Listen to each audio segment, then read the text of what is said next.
Is that that? Is that that? Is that that? Daylight Daylight come come and and we We wanna wanna go go home. home. Hey everybody, Kaiser here with Total Geek Live, another 19XX coming at you here with Baltimore, Guy, and Danny. You have to think about that one for a second. I had You know, the guy needs back Went chips. on the line. And Hat Dude, that guy. As you could tell from our little opening serenade to you lovely, lovely geeks out there, we are doing Beetlejuice. Okay, Don't say more than once. yeah, that's the first time. Keep count now. But we all when we were coming up with which 19XX we want to do for Halloween is like one of the first ones, like we had to do Beetlejuice. Yep. Got it. Yeah. So And some other stuff. and some other things and Beetlejuice. Oh, Oh, that's three. already. Oh, it made the trailer pop up. So Made the sandworm come out. Strange things are afoot. Like that song. all right. So since I summoned the trailer, let's go ahead Yes. and watch it. Okay. Now, Adam and Barbara are ghosts. What's the good of being a ghost if you can't frighten people away? Better blow that out. Their house is being haunted this by the living, narrator. Oh. The house could use a little remodeling. and they can't scare them into leaving. Dad, it's a little late to Awesome. So they're calling on Beetlejuice. Oh, she said it. Now is that going to summon the trailer inside the trailer? Oh. You don't want his help. Can you be scary? What do you think of this? Look at this. Now, I love that scene. You want somebody out of the house. I want Yeah. There you go. but the fun has just begun. It's showtime. Showtime. Classic. Everybody. There's a little tiny Jack Skellington on top of his carousel hat. Oh, is there? There it is. So that is the first appearance of Jack. This is amazing. That's amazing. Want a cigarette? Oh no, thank you. Love it. Yeah, here I come, baby. He's guaranteed. Of course, there's a tiny in brothel. your Of course. Michael Keaton is Beetlejuice. I'm the ghost with the most, babe. Goes with the most. Goes with most, babe. Wow. So great. And I love the logo at the end. Oh yeah. Yeah. So great. Yeah. All crazy. That was really cool. Yeah, I wanted to crack jokes over it, but I was just so engrossed in watching it. I was like, hee hee hee, Yeah. ha ha ha, I remember that and that and that one. And that one, yes. That thing that happened with the stuff. Oh yeah, that was good times. I like the scene where they did the thing with the thing.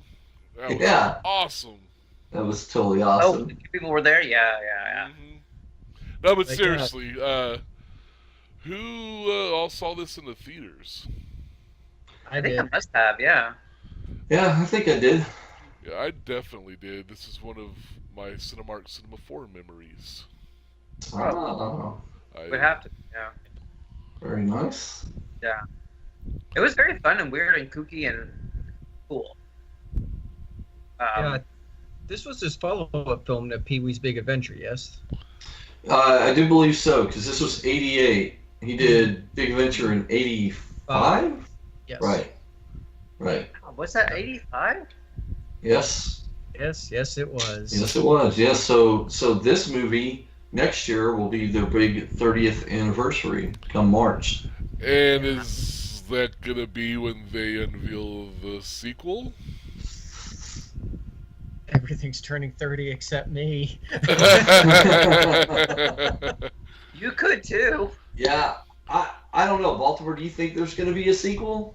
I would love there to be a sequel. I think it'd be a lot of fun. I know they've talked about it. I know that's kind of been in the buzz for a while. And Years. if I remember correctly, I think that Winona was down for it. Mhm. Yeah. And I just think it's probably a product of getting, obviously you have to get Michael. Can't do it Yes. without him. Yeah. Right. And it would be really, really cool. Mhm.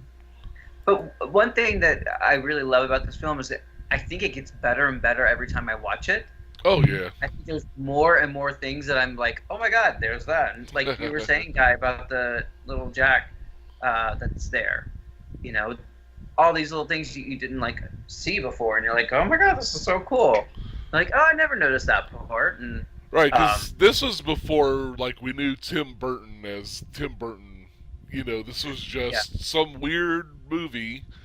You know, Tim Burton wasn't really a name yet, but this was like the first that like solidified him as like, oh, this is that wacky. He's the. But it's got all the Hallmark Burton stuff. Yeah, you know, it's Exactly. essential. It's not like he was hiding any of his No. creepiness. Yeah, yeah. but that's what I'm saying. You know, because Pee-wee's as wacky and silly and avant-garde parts of that were, you know, so like Large Marge. You know, rah, you know that's very Burton.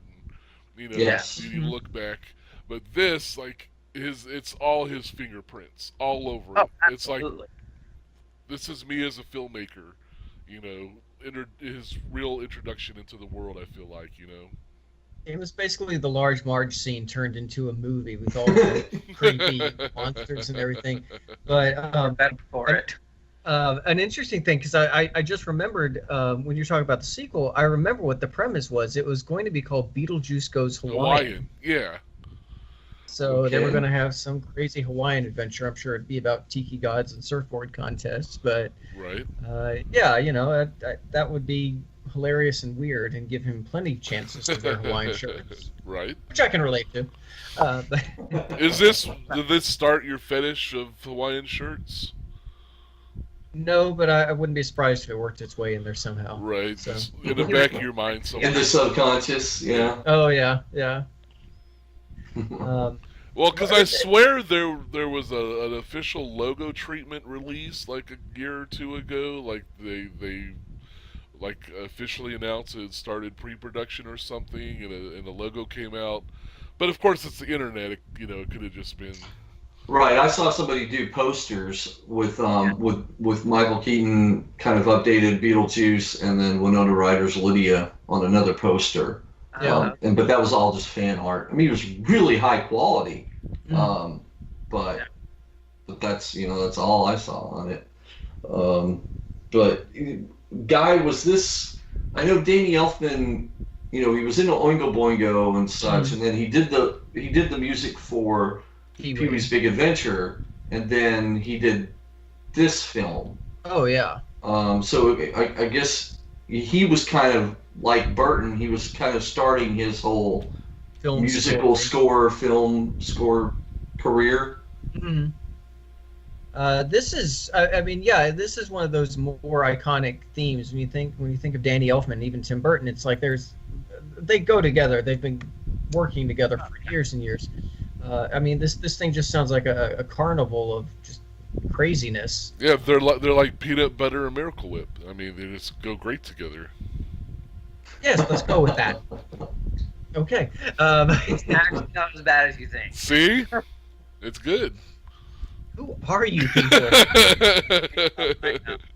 But yeah, I mean, it's. I mean, you have like this whole crazy madhouse theme music, and then you have like Harry Belafonte, because Beetlejuice. Oh, actually, the Maitlands, Adam and Barbara, they have this penchant for just loving like Harry Belafonte and Deo and Jump in the Line. So yeah, you've got that kind of as that weird contrast to this crazy music, and then yeah, it just all fits so perfectly well within this world.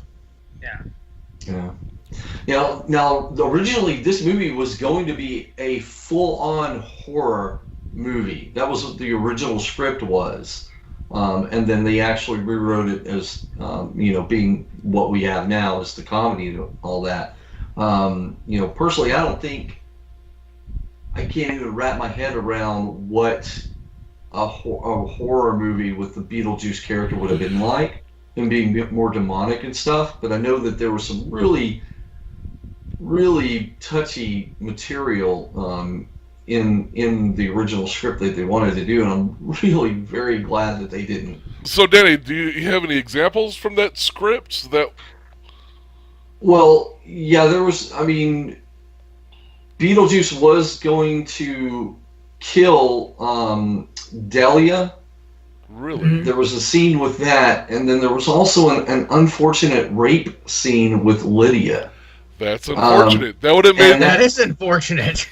That's I mean, that's dark stuff for for what we now know, this very lovable character that is the Ghost with the most. I mean, they were really going. The original script was having him more not a ghost, but more of a demon, a demonic presence and stuff, and how he was going to possess things when he did his violent acts and such. I'm really glad they didn't do it. Yeah, that would have. Go ahead. Oh, so they changed him from demonic and evil to just a full-on pervert, because he's totally a pervert in this film. Oh yeah. Right, yes, but in a it's in a funny way because yeah, he's less rapey and more just gropey. Exactly. Yes. Thankfully. Yes. Which would have the rape thing would have made the cartoon really awkward. Oh, right. I don't think they're. I really don't. Had they gone the original script, there wouldn't have been No, there wouldn't be no cartoon, of course.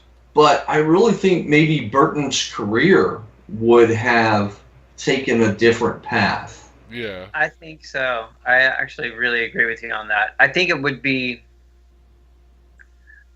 I think it's interesting that it did start out as a horror and they shifted it, and I think it is better for it. But yeah, he definitely would have had I don't think he would have gotten Batman from that. Oh, absolutely not.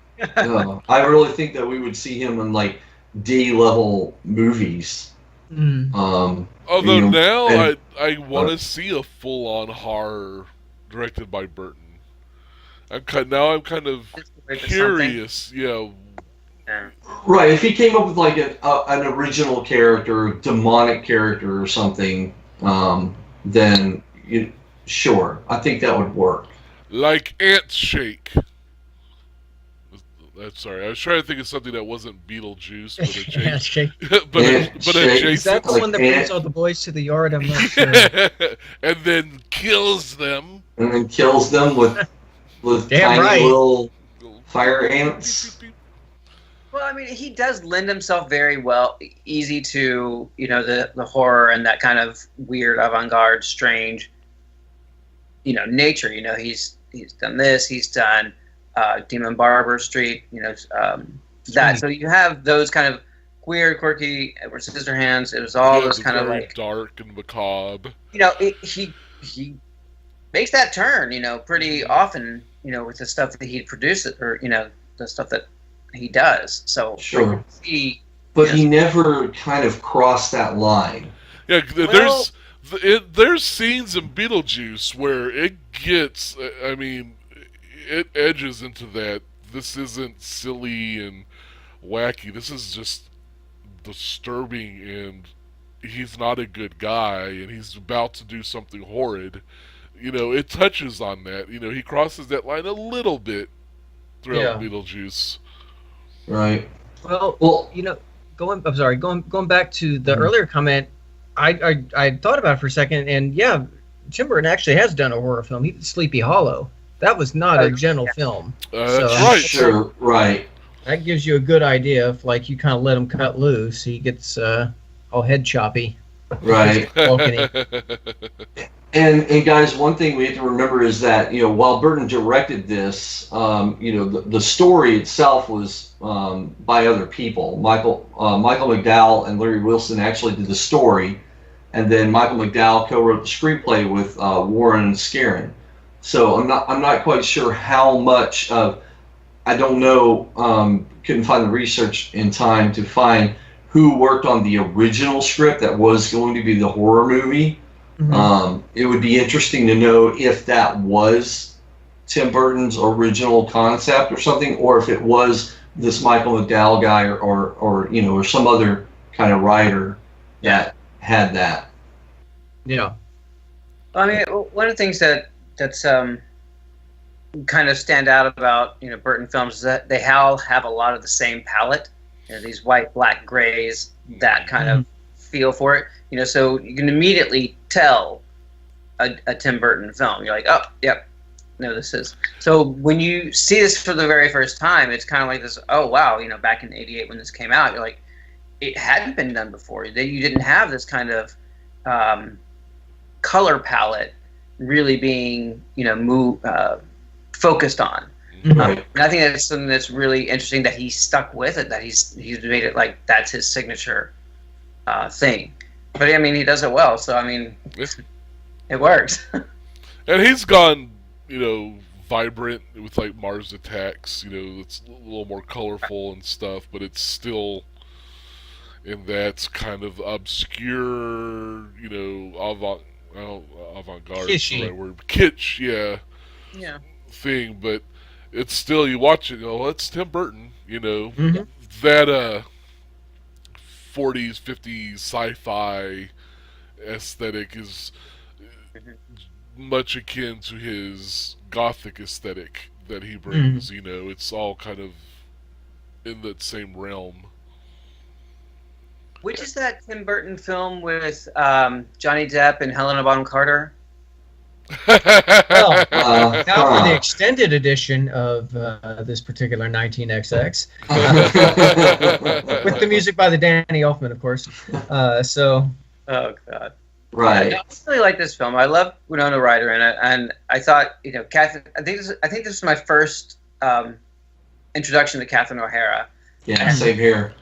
She's amazing. Yeah. Yeah, because I think this was before the Home Alone movie. Oh Yeah. Oh, okay, yeah. Because she played the mom in Home Alone. Yeah. So, I never. Well, whenever I think of her, I usually think of the Waiting for Guffman and Right. those. Oh, right. The Christopher Guest movies. Yeah. Yes. Yeah, because she's in that clique. Because I think they all went to. They were all in the comedy group together. I forget the Second City. Groundlings or Second City or something. One of them. I'm not quite sure which, but yeah. And of course, this features a super young Gina Davis and Alec Baldwin. It's like Yeah. I didn't even realize that was Alec Baldwin. I'm so used to seeing him from like 30 Rock and some of his other portrayals that he does these days. Right. So yeah, it's kind of funny to think that he kind of was in this and just younger, like way younger. Oh yeah. That he was. Yeah. And then they were good. did any of you guys watch the cartoon when that came out? I did. I love yeah. yeah. Can't tell you anything about it. Yeah, I just remember it being okay. Yeah, they usually hung out in Beetlejuice's world and had all those little crazy neighbors, and then they'd have the CG animated commercials for all the products. I still remember Scream Puffs. That was the funniest thing to me as a kid. And of course the little things would scream, and I just thought that was brilliant. And it was yeah, it just because I'll get this horrified scream. I need to find that because I'm sure it's on YouTube somewhere. But that was my personal favorite, and it's kind of funny. Beetlejuice is actually still putting out stuff today. Just last month for Lego Dimensions, they did a fun pack with Beetlejuice and the Sandworm. Oh, nice. You go run into the model house and the model city or town. That's not city, town, and of course the afterlife and everything else. So it's kind of fun. Oh, that's awesome. That's cool. Yeah. That's really cool. Guess I need to add that to one of my I need to pick up lists. Oh, yeah. Yep, and I'm going to add this to my gonna watch it this month list. Yeah, this is definitely one of those yearly, things, that it's just held up so well over time, and it's just kind of this, I don't know, a staple of the season for me and a lot of people. It's very Halloween, it's Super Halloween, yeah. Yeah. I don't know. It'd be interesting to see if Michael Keaton would be down for a sequel to Beetlejuice. I mean, he really has. Well, both he and Winona Ryder have made a comeback. Winona in Stranger Things, and of course, Keaton's been crazy busy with Birdman and The Founder, and then Spider-Man: Homecoming, and it's he's on a roll these days. So yeah. Resurgence for sure. Yeah. I'd like to bounce in this too. Don't forget his starring role in RoboCop. Oh yeah, I saw a clip on YouTube. I saw the trailer. I like Michael. I like my RoboCop OG. So Yeah, I know. Yeah, same here. As great as Keaton is, he couldn't save it. But he is and forever shall be Beetlejuice. That's right. Well, Beetlejuice. Beetlejuice. Beetlejuice. Okay. But if you haven't seen it, by all means, Do it now. find it, watch it. It's unlike anything else that's ever been put to celluloid. It's just if you're watching this, you must like films. So we're telling you, go watch this. Yeah. Absolutely. And if you have seen it, watch it again, because I bet you it's been too long since you've seen it. And tell us your favorite part of it. What was your favorite moment and scene? Well, let's do a round of that before we go out here. So, since you brought it up, B. Well, I'll leave the Deo thing to someone else. But I think when they're trying to scare and they're actually wearing the The Oh sheet. God, yeah. Yeah. Yeah. So pathetic. Yep. yeah. I love that part. I thought it was very fun. Yeah. Greatness. I love the. And it's just such a small little thing, but it clues you in early on to just kind of the absurdity the movie's going to be, is when they're careened through the side of the bridge and the dog is sitting there, and it's like it's the only thing keeping him from dying, and then he just jumps off and lets him die and goes, waddling on. I'm like, oh. Yeah. There's little moments like that. That one in particular has always just stood out to me. Yeah.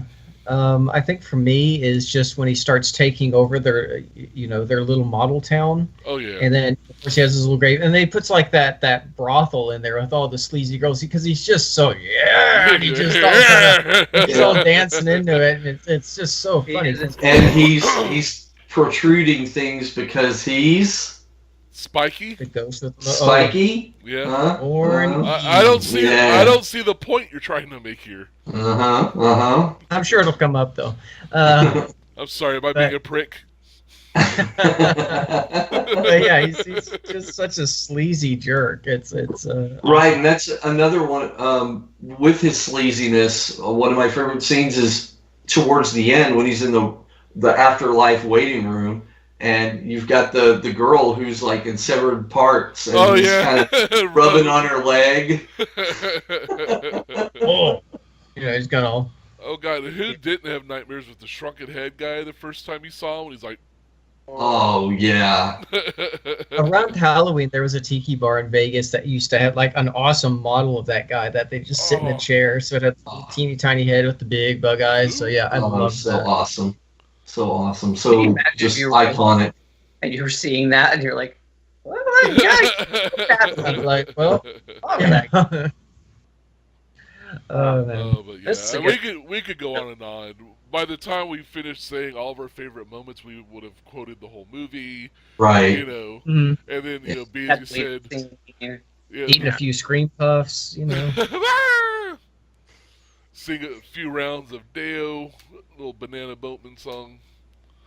Yeah. But yeah. So like I said, go watch it.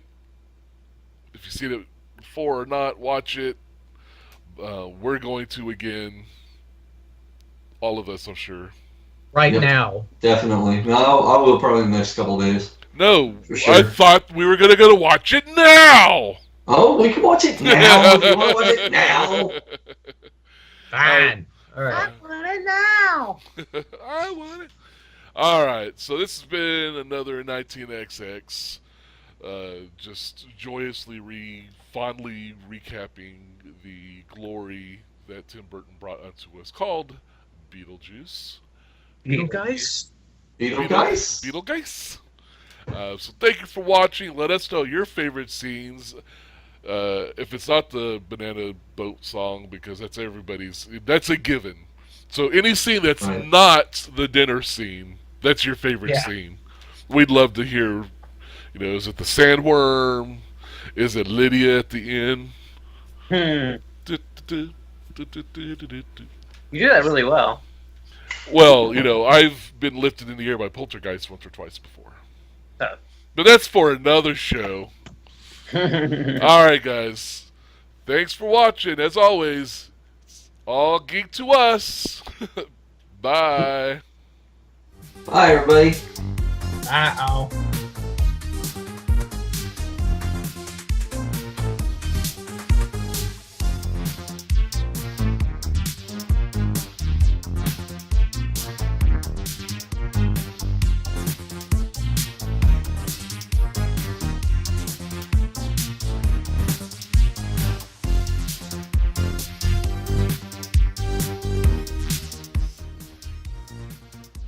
Jump in the line.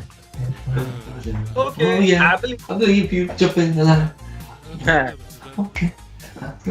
Yes, yeah. Shake it on. What? Work it on. Y'all have a problem with Don't tell the Danny we've got